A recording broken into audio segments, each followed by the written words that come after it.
Okay, it's Sunday morning, and we're just going to get started for the Zoom. I'm just going to look at the equipment really quickly. First, we have the two screens above both lecterns. Those need to be turned on.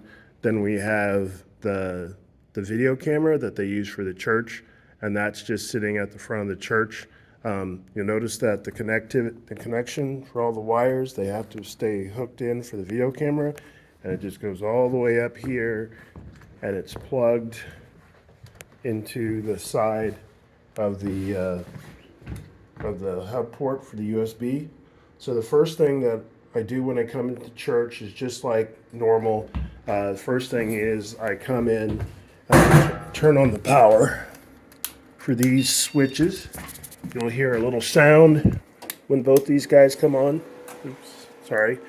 That it indicates that both the soundboard is on, but it also drives power to the screens that I showed earlier. Open up the laptop.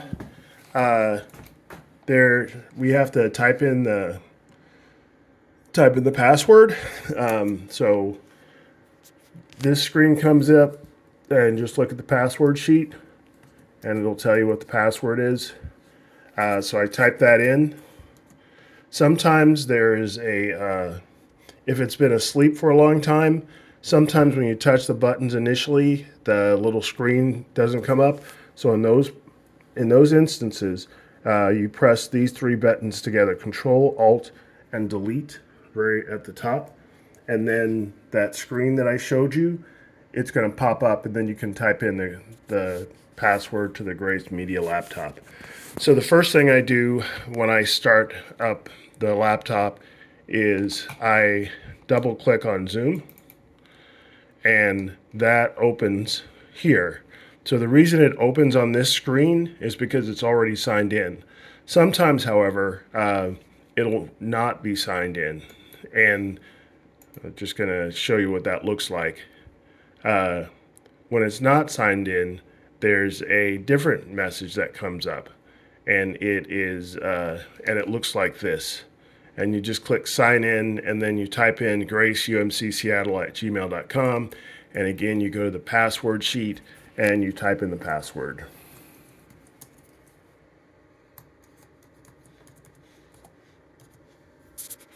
Okay, so you type in the password, and then when you type the password in and our email address, this screen will come up. So occasionally this screen will come up as the home screen, but if you want to see the listing of our meetings at this top bar here, there's home, mail, calendar, team chat, and meetings. So click on meetings, and then you'll see three options: the Grace Sunday School, Pastors Property Development, login, recurring meeting, and Sunday morning worship. So click on Sunday morning worship, and then click start.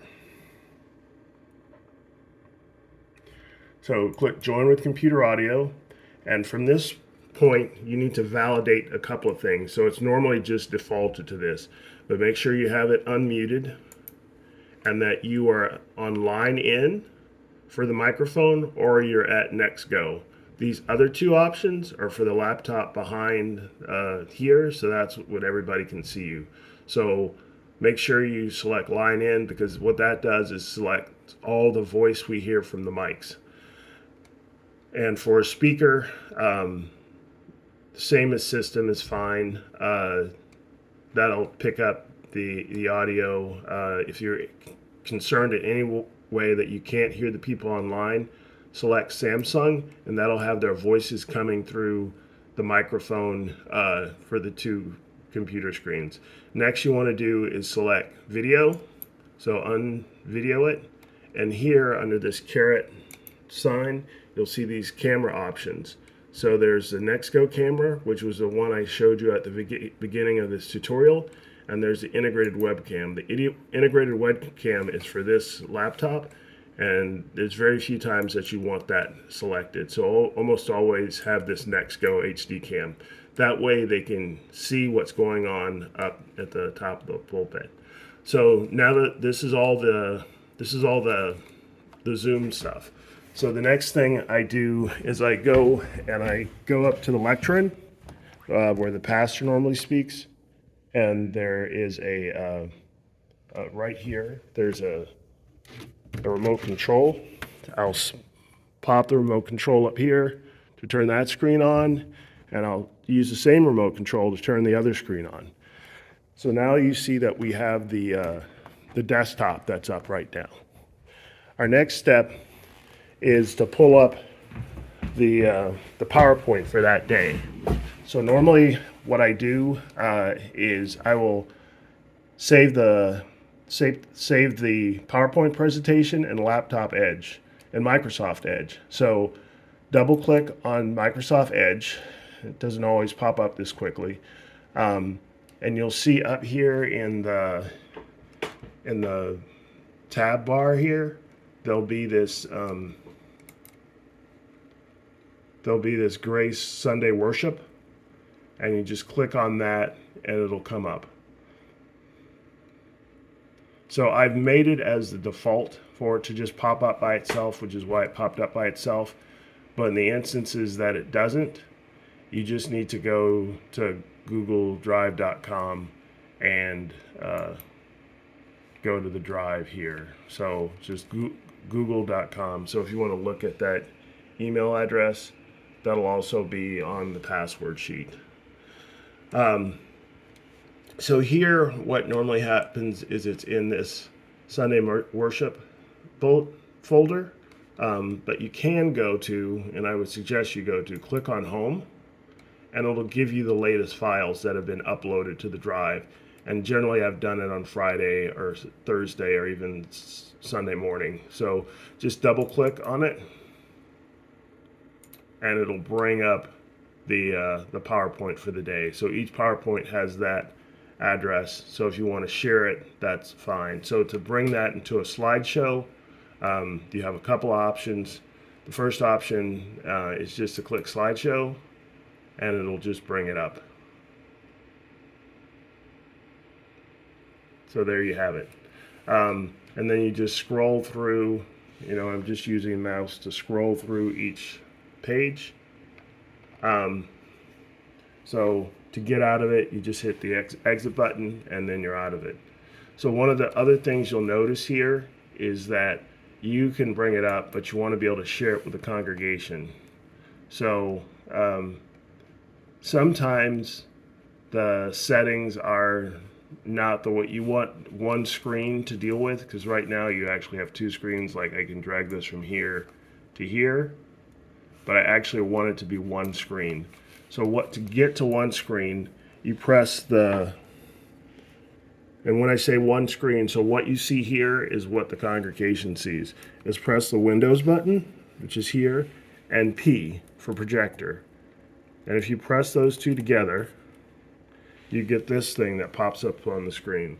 And so what you want to select is duplicate.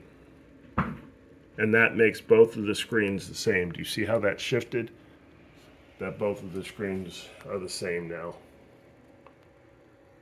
Okay, now that both of the screens are the same, when you go back to Microsoft Edge, the presentation, you can share the slideshow, and this is what the congregation sees. Now this takes care of the audience in the building, but to take care of the audience outside of the building, pull Zoom back up and then press this button here, and it says share screen. It's 1, 2, 3, 4 from the left. So you click on share screen, you select your screen, and you just click share.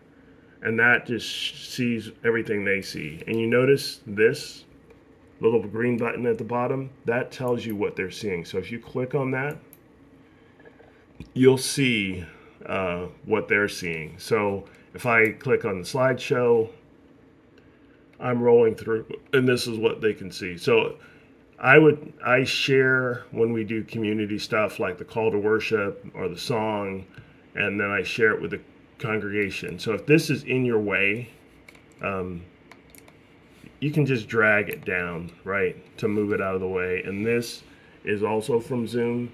The folks online can't see it, but the folks in the church can see it. You can just minimize that to just a little thumbnail, and it'll also give you an idea of who's talking. So another thing that we do during church, so when you're finished, you just click the stop share button here, and that stops the share. So you notice the angle is a little off. You can move that around based off the camera in the front, and I'll just show you how that's done as well.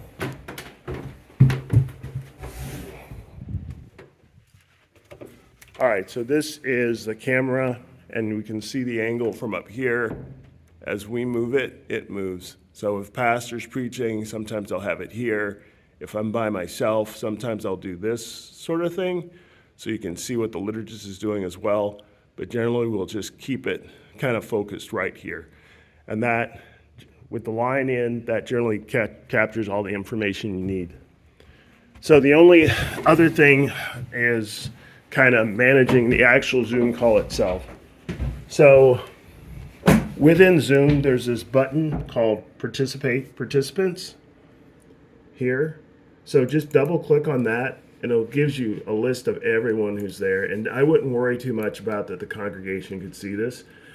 So if someone's chatting and you're not quite sure who it is, I would just click this mute all button and go ahead and allow the participants to unmute themselves unless there's like a bad actor. So if there's a bad actor, undo that allow button and just mute all participants, and it'll change folks' ability to unmute themselves, and that should get you from anybody who's trying to disrupt service. Then also, but otherwise, if it's just folks you all recognize, just click mute all, allow them to unmute themselves so they can speak when they want to, but they just, for whatever reason, have forgotten how to mute, and they're talking and have a conversation and just forgotten. And just mute all, and it'll mute all the participants except for the host, which is the church, the Grace site. So sometimes Leonard will sign in as Grace too, so you'll see two Graces, but yours will be the host. Anyway, I would close that out. So there's another thing that happens, like if there's video that you don't want to see, you can also stop that from here, right? And just eject people from the call. So I don't have an example right now because it's just me, but that option's available to you, and it's kind of highly unlikely to happen, but I thought I'd share it as well. So this is the video on how to do the Zoom, and hopefully this helps you on Sundays that I'm not here. God bless. Take care.